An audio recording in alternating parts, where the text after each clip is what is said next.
நற்பவி யோகி ராம் சூரத்குமார். அன்பு நேயர்கள் அனைவருக்கும் வணக்கம். இன்றைய காலகட்டத்தில் எல்லாருக்கும் இருக்கக்கூடிய ஒரு மிகப்பெரிய சவால் பணப்பிரச்சனை, கடன் அதிகமாக இருக்குது. எவ்வளோ வீடியோஸ் போட்டாலும் திரும்ப திரும்ப அதை தான் கேட்குறீங்க. இன்னைக்கு சொல்ல போகிற இந்த விஷயம் ரொம்ப சிம்பிளானது, ஆனால் உடனடியான தீர்வு கொடுக்கக்கூடியது. இது நீங்கள் வீட்டிலையும் இதை பண்ணலாம். கோவில்களில் அப்படின்னு பார்த்தீங்கன்னா துர்க்கை அம்மன் சன்னதியில் இந்த தீபத்தை ஏற்றுறது உடனடி உங்களுக்கு ஒரு தீர்வு கிடைக்கிறதுக்கு உதவியாக இருக்கும்.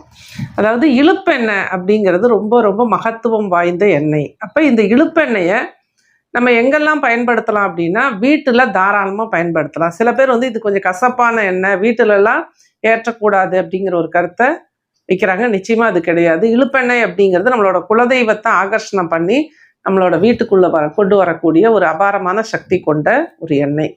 இது இயற்கை மூலிகையிலிருந்து எடுக்கக்கூடியதாக இருக்கிறதுனால இதில் எந்த கலப்படமும் பண்ண முடியாது. அப்படிங்கிறதுனால இந்த இழுப்பெண்ணெய் தீபம் அப்படிங்கிறது வீட்டில் உள்ள எதிர்மறை ஆற்றலை வெளியேற்றி நல்ல ஒரு நேர்மறை சக்திகளை உள்ளே கொண்டு வரக்கூடிய ஒரு வாய்ப்பையும் குலதெய்வத்தோட அருளை பரிபூர்ணமாக நமக்கு கிடைக்க வைக்கிறதுக்கும் உதவியாக இருக்கும். அப்போ இந்த இழுப்பெண்ணெய் தீபம் தாராளமாக நீங்கள் ஏற்றுவது மிக சிறப்பு. குறிப்பாக 5 முக விளக்குகள் இருந்தது அப்படின்னா அது மண்ணலானதோ பித்தளையோ வெள்ளியோ என்ன உங்கள் சௌகரியத்துக்கு உங்களோட வசதிக்கு என்ன இருக்கோ அதில் இந்த எண்ணெயை ஊற்றி காலையில் 5:45 6:15 இந்த டைமில் இந்த இழுப்பெண்ணெய் தீபத்தை நீங்கள் வீட்டில் ஏற்றி உங்களோட எண்ணத்தை உங்களோட ஆசைகளை இந்த தீபத்துக்கிட்ட பிரார்த்தனை பண்ணும்போது நிச்சயமாக நடக்கும்.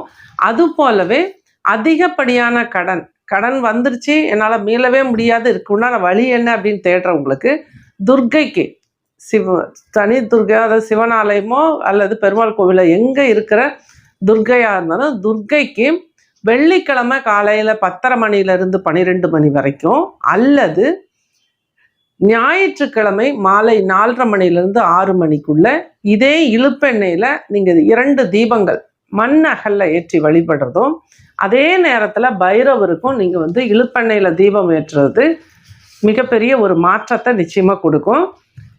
இந்த இழுப்பெண்ணெயை வேற எப்படி பயன்படுத்தலாம் அப்படின்னு பார்த்தீங்கன்னா, இந்த இழுப்பெண்ணெய் தீபம் தேய்பிர அஷ்டமிக்கு பைரவருக்கு தேங்காயிலையோ அல்லது பூசணிக்காயிலையோ இதே இழுப்பெண்ணெய் ஊற்றி ஆலயங்களில் வழிபாடு பண்ணும்போது சர்வகாரிய ஜெயம் அப்படிங்கிறது நிச்சயமாக கிடைக்கும். இந்த ஒரு எண்ணெயை நீங்கள் பயன்படுத்த ஆரம்பிச்சிங்கனாவே உங்களுக்கு நிறைய மாற்றங்களை பார்க்க முடியும் உங்கள் வாழ்க்கையில். நம்பிக்கையோடு அதை செய்து பாருங்கள்.